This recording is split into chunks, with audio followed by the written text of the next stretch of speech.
Teman-teman, saya karena kebetulan aktif di Instagram, medsos Instagram, seringkali saya mendapatkan direct messenger sebuah pesan dari perempuan cantik.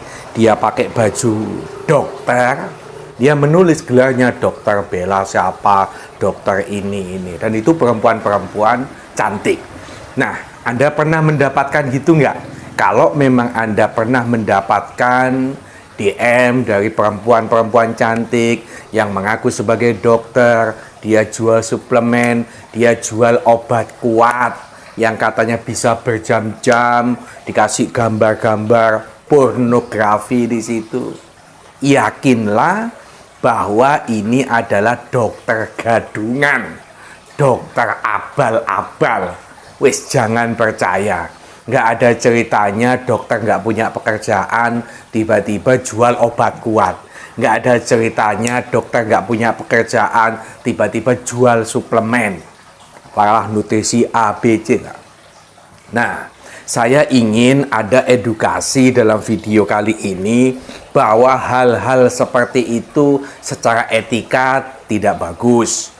Dan berpotensi kalau ada orang dirugikan, bisa mempidanakan dokter-dokter gadungan. Dokter itu tidak hanya dipidana ketika dia malpraktek. Enggak. Orang mengaku-ngaku dia sebagai dokter, padahal dia bukan dokter, dia juga bisa dipidana dan ancamannya lumayan. Ini saya bacakan supaya dokter-dokter gadungan ini tahu, sadar, bahwa mereka bisa dipidana. Undang-Undang Nomor 29 Tahun 2004 tentang praktek kedokteran.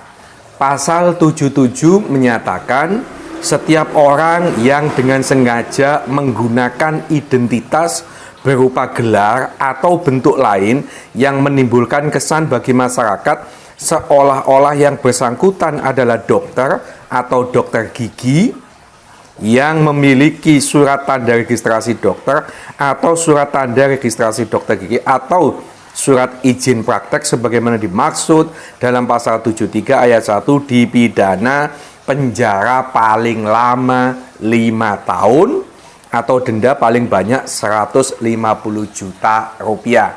Ingat, perempuan-perempuan cantik yang menggunakan identitas berupa gelar atau bentuk lain, kata lain dari dokter, nggak boleh mbak, ayu-ayu kok di penjara awakmu.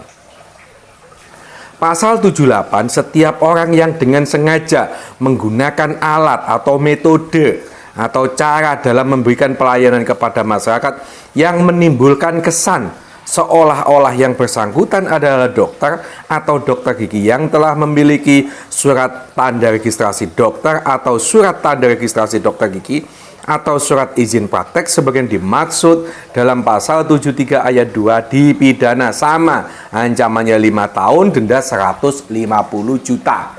Jadi ini tidak hanya mempersoalkan soal menggunakan gelar dokter, tapi identitas. Apa itu identitas? Atau alat yang digunakan, biasa digunakan oleh dokter, misalnya baju.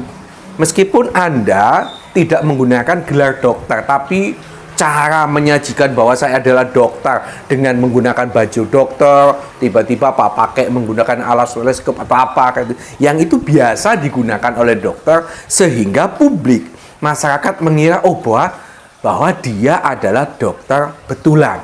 Nah, ini bisa diancam pidana 5 tahun.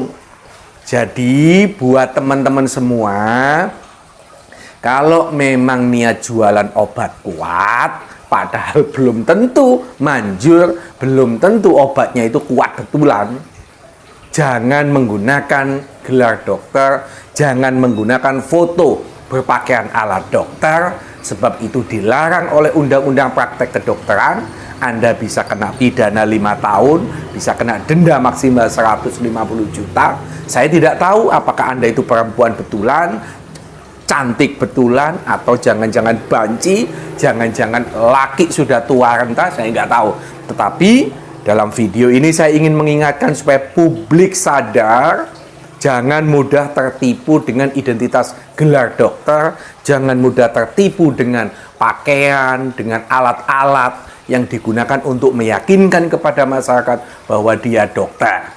Padahal dia adalah dokter gadungan, dokter abal-abal. Dan menurut saya kasus ini sebenarnya akan merugikan citra dokter secara keseluruhan.